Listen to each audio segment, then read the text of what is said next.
Hello, Sarah Sabin, transformational leadership and business coach here with the Leading in the Modern Way video interview series. And I am super excited to have with me here today Jim Stroesser, the brand master, serial entrepreneur, and CEO and co-founder of Cali Strong USA. Jim, hello, Yes, and would you like to introduce yourself to my audience? my name is Jim Stroesser. I live out here in San Diego, California. They nickname me the brand master. I'm a pretty humble person, so I don't really like to brag about myself, but I've been fortunate enough to be around a lot of tremendous brands and my entire career in sports. Now I am CEO, co-founder of a brand called Cali Strong, the California sports company. And thank you. I love that modesty there. Someone else named me the brand master. And just as a side point there, Jeff Bezos's famous quote, "Your personal brand is what people say about you when you are not in the room." So there we go. Okay, so Jim, I'm going to get right into the meat of what is going on with Cali Strong USA today. And I would love to know more about the journey that led you to co-founding the company and some of the challenges that you've faced in growing your business to its current stage. Out of school, I was just going to be a teacher coach. I love being in the sports business, following the sports business. And I thought if I worked in the world of sports, it would never feel like I had a day of working in my life. And it's kind of been that way. So it's been a very much a fairy tale story, if you will. So when I went to grad school, I got out of that, decided not to be a teacher coach, and got off in the world of business because I had been participating in business my entire life and kind of had that hustle, if you will. And so I started out at the bottom of the sports business as a entry level sales, they call it technical sales rep with New Balance athletic shoes. And then I continued to move up through every position and ended up being CEO of multiple brands. And I've been very fortunate enough to be around some great brands, obviously like New Balance, LA Gear back in the 80s, 90s. And then I was at Nike for a number of years, running a couple of their big businesses up there in Portland. And then I became head of sales for in product for Oakley and down here in Southern California. And then after that, I had a kind of a life-changing occurrence when some friends of mine decided to hire me as their partner at Converse. And I'd never really been an owner partner before. I didn't really understand what that meant, but it changed my whole trajectory in my career. So I came in and I was a working partner of Converse. We bought it out of bankruptcy. We turned around the company and then we sold it to Nike as a merger and acquisition of the year in 2003. And then after that, I kept moving up to other companies. I was running global footwear for Roxy and Quicksilver out of Southern California here. Then I became CEO of Pony, which is an old school brand. And I became an expert at turning around brands and taking brands to the next level, if you will. And I like that. I've done a couple brands in that $100-200 million range and kind of turn around the attitudes and build it to the next level. After I did Pony, I was consulting on a few other brands out here in California. And then we decided to start our own company. I was CEO of a company called Audio, which is an old school skate brand. And that kind of prompted me to start our own brand called Cali Strong. So my partner, Jennifer Echeverry, and I started it in 2000. It's been almost 10 years now. It's 9.5 years. And we started it to be a little different. So we wanted to give back. We want to be a brand that gives back, which is very key in the marketplace, and really do things that are different, whether it's the products, whether it's the business models. And we've done a great job of kind of doing something different in the marketplace. We think of ourselves as a competitor to the big companies, but we act super, super small. And so we're a small company, but we have a very large footprint because we have a lot of celebrities that are involved with our company. And we do some really incredible products direct to consumer. We have stores, 10 stores in the U.S. military out here. Then that's where we started the brand. And now we have freestanding stores. Our kind of flagship store is 3,000 feet in downtown San Diego, right on the water. So anybody that comes to San Diego, you have to come to see this store. It's one of a kind. And from there, we've kind of taken this thing, obviously to website. And at some point, we will scale it to a larger level, maybe multiple stores focused on California because we have many markets out here we could penetrate, and we're pretty excited about where we can take this brand. Wow, that is quite a journey. And what I've noticed is, and please correct me if this perception is wrong, that essentially you didn't start out wanting to be an entrepreneur and have your own business. It became a natural progression of working within the sports clothing industry for a number of years, and then this opportunity came up within Converse, and then later it made sense to have your own company. And Yeah, I did. I didn't grow up around people that were entrepreneurs, and nobody had a job that I knew the way I've had jobs, and so I didn't have really a role model in that way. You know, my father worked for the U.S. government, and my mother was a nurse, and you know, I come from a really great background, great family, but I didn't see jobs like I've had. And so it was more of just an awareness thing where you kind of go over one hill and you see, hey, you know, maybe I can do that job. Maybe I can follow that path. And one thing leads to the next. So if you would have told me as a kid, I wore Converse as a kid in high school basketball, that I would be an owner partner of Converse and be known as the Converse guy in the US, I would say you're crazy. It's like I was just going to be a teacher coach, but I had God-given abilities, obviously, and had some tremendous opportunities that were open to me. And, you know, I believe you have to get those opportunities, but then you have to do something with it. And so I had the skills to take it to another level. And then to think about, you know, starting a California sports company as a person from Omaha, Nebraska is kind of mind-boggling. And people still ask me about that today. But I've chose California a number of times. I live in San Diego. I've moved back here 5 times. So I've lived all over the country with all these different brands. And I love California. So I would never think of starting a company anywhere else other than San Diego, because it's a perfect place to run a sports company. And because we're so active out here, the weather, it's very conducive to building a brand. And but it's kind of interesting how your path changes or your focus changes as you get older. And so I went the whole corporate route for 20 years, from entry level to CEO. And then, you know, I'm an older entrepreneur, if you will. Usually people start it when they're in their 20s. I was very entrepreneurial thinking while I was working for corporate companies, but you know, now I'm actually in the game 100% as an entrepreneur, and it's a whole different path. It's like climbing the mountain from the backside rather than the front side. And you work with a lot of entrepreneurs. You share those stories. So yeah, 100%. And I think everyone's journey to entrepreneurship looks a bit different. And there is no rule that says you always have to know ever since you were a teenager or in your early 20s that you wanted to be an entrepreneur. It can be something that happens more naturally over a longer period of time. And actually, there is evidence to support the fact that older entrepreneurs tend to be more successful in the long run. And you can see how that happens because you've got the experience, you've got the wisdom, and you know, there's something to be said for that, rather than sort of starting from a very young age where you're learning everything whilst on the go. right. Well, I can imagine in a younger entrepreneur, you have maybe a lot more energy, and you just believe, meaning you don't know what you don't know. And so you just keep charging. And I think there's some real benefits to that. At the same time, what you just said, there's some real benefits to actually having experience and like building the company that we build at Cali Strong. There's no way I would recommend that to an entry level entrepreneur, because we started something that nobody else had done. We started in every category in the business, and it was footwear, it was equipment, it was apparel and accessories. And you can only do that if you've been in those categories and you understand it. So we started, instead of one category like most do, with whether it's only hats or only socks, only, you know, shoes or whatever. It's a very difficult business, but we knew we could do that because we had been in those categories. So it gave us a little different imprint.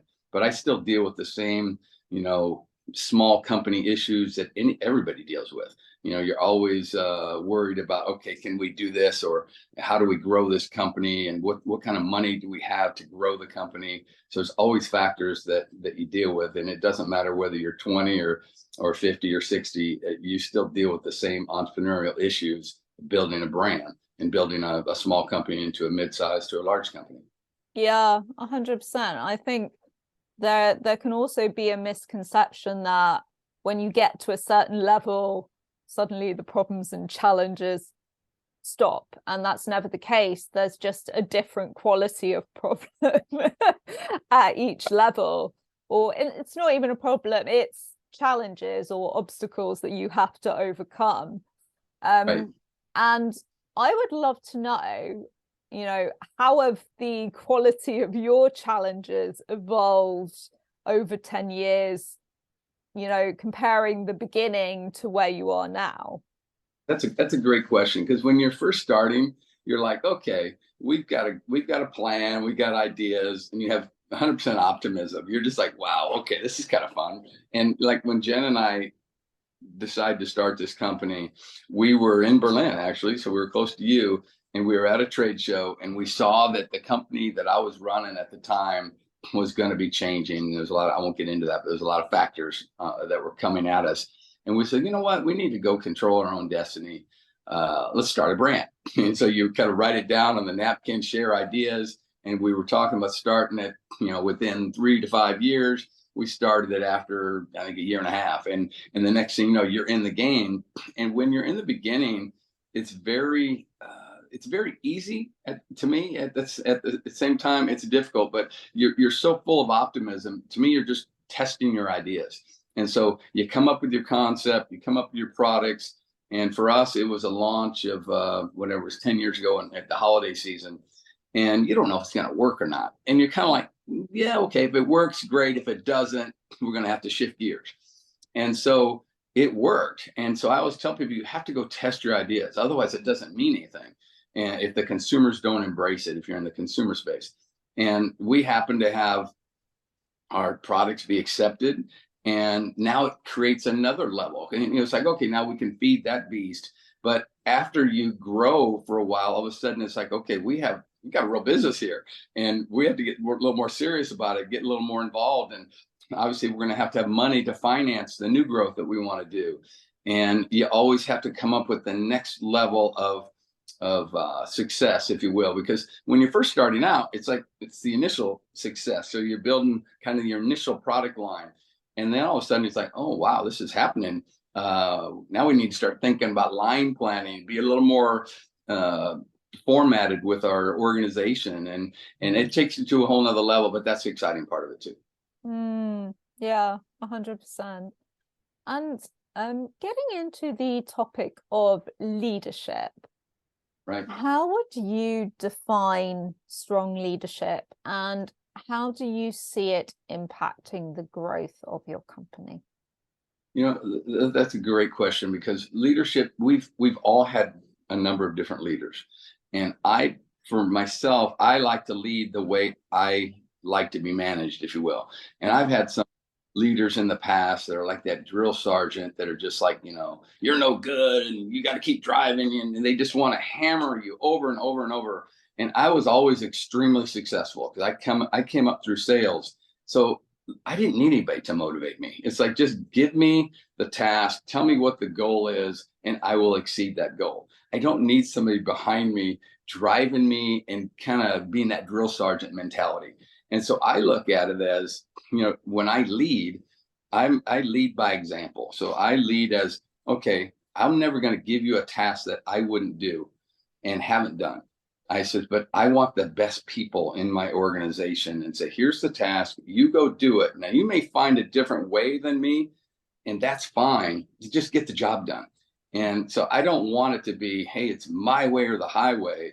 I just want to hire great people and let them do their job. So I'm the easiest boss to work for, but I can be the most difficult because I have this, people like my personality, but I've fired more people probably than anybody in the sports business. So I can be very difficult because I'm looking at it like, if you're not great at what you do, I know I can find somebody else that can do it, and it's a lot easier, and I don't have to micromanage that person. So I'm very much not a micromanager. I want to say, here's the task, here's what we need to accomplish. How do you tell me how you can get there and how we can get there, if you will. And so that's a great thing. I like to be managed that way. It's like, just tell me, take the hill, I'll take the hill, but I might do it a little different than you are. And together, we can collaborate and say, this is the best way to take down the task. I like that. And I'm going to summarize it as hire great people and allow them to do their jobs. Because there is no point in hiring people who are experts in order to tell them what to do. Allow everyone to work in their superpower zone or zone of genius. And I think the other point here, which is an interesting one, is if someone is not working out, fire them. Yes. And this can be a sort of counterintuitive concept if you are naturally an empathetic person that is good with people. What I've tended to notice is they wait too long before addressing issues and firing someone. But actually, that doesn't serve you, the CEO. It doesn't serve the company. It doesn't serve the person in that position. So it's interesting to me that you're like, no, if someone is not working out, they're not working out. Right. How long do you give it before you're like, right, I'm going to make that decision? Well, it depends. Like when I was in the corporate world, sometimes I had to make decisions even when I didn't know the person. Mm-hmm. And like I'll use this as an example, and then I'll compare it to what I do now as an entrepreneur. When we took over Converse had been down for a long time. And I knew a few of the people that we were going to take. When we do an asset purchase, you don't have to hire people back. We hired back a few people, the key people, but a lot of people we started over with, like in sales, because I felt the team was used to losing. I'm not saying everyone in there was used to losing. I just knew we needed to put a new face on the company. So I ended up letting the entire sales force go the first day on the job. And my phone never rang off the hook from accounts to people, but I had replaced them with people that I knew that were very, very talented. But that's a very dangerous thing to do. At the same time, it was the best thing we did because it changed the face and the personality of Converse. And we earned back everybody's respect if we lost any respect. Now, some people loved the fact that we did it. Some people hated it, but we earned back their respect because we did an exceptional job. At the end of the day, you have to deliver. If you don't deliver after you make those changes, you're the bum, you're the bad guy. Mm-hmm. And so that's a different example of, I didn't know all those people. At the same time, now when I'm hiring people for our small company, we want to make sure we hire the right people because it's too expensive to let people go. It's like you spend a lot of time and energy developing them. It's disappointing when you worked with somebody and developed them and they leave the company. At the same time, you have to be excited for them. You help them go to the next level. So I never try to hold anybody back. It's like, if they want to go fly somewhere else, I'm good with that. But I don't want to have to fire somebody because they did a bad job in our small company. Although we can, we might push them out because they're just not fitting into our culture. And that's a good thing for the company, but it's probably the best thing for that person too. So you kind of walk them through the steps and say, this isn't really working out for any of us. And you try to do it gently. At the same time, you have to do what's right for your company. And a lot of times, as a small entrepreneur company, you have to do things because of financial. Somebody might be more expensive than you can afford for the role that they're in. Mm-hmm. And that's a tough thing to do because you kind of got to let people down without them going, screw you. I'm not happy with this. And those are difficult things. So I think in the hiring process, you have to spend that time to make sure you're not making mistakes, and because the mistakes are costly to a company. Yes, I 100% agree with that.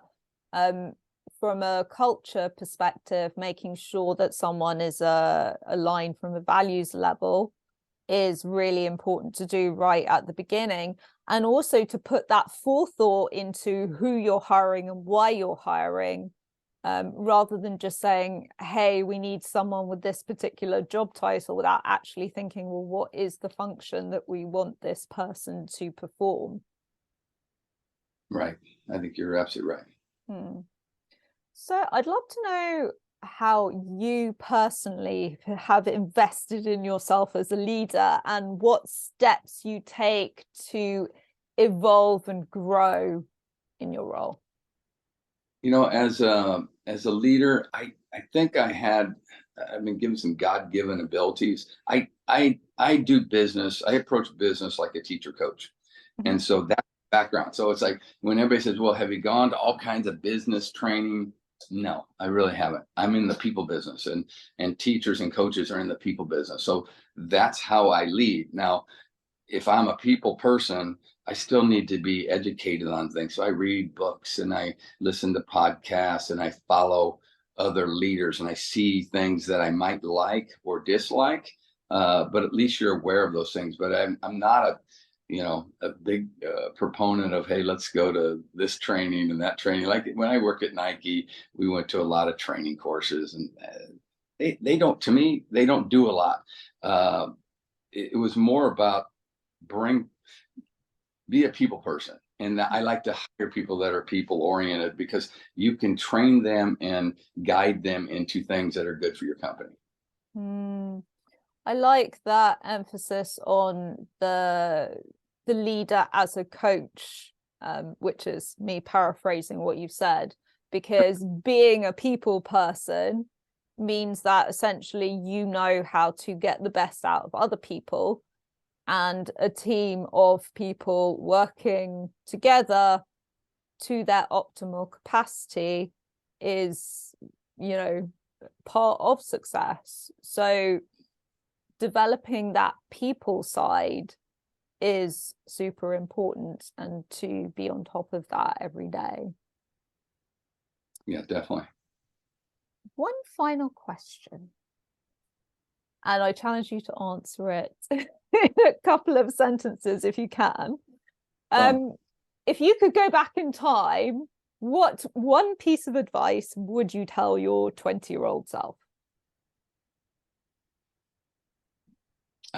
Just believe in your gut instincts, because a lot of times we have these opportunities in front of us and they seem overwhelming, but it's like let your natural skills take over in your natural instincts, and usually that leads you to the right things. And I say that both when you're charging forward, and then there's sometimes you go, maybe I shouldn't do this. Your gut, trust your gut. Your gut says, don't do this. And sometimes you do it anyway because peer pressure, maybe your mentors, peer pressure. I've had that before. And it's like, no, just listen to your gut. You trust your instincts and where you should go.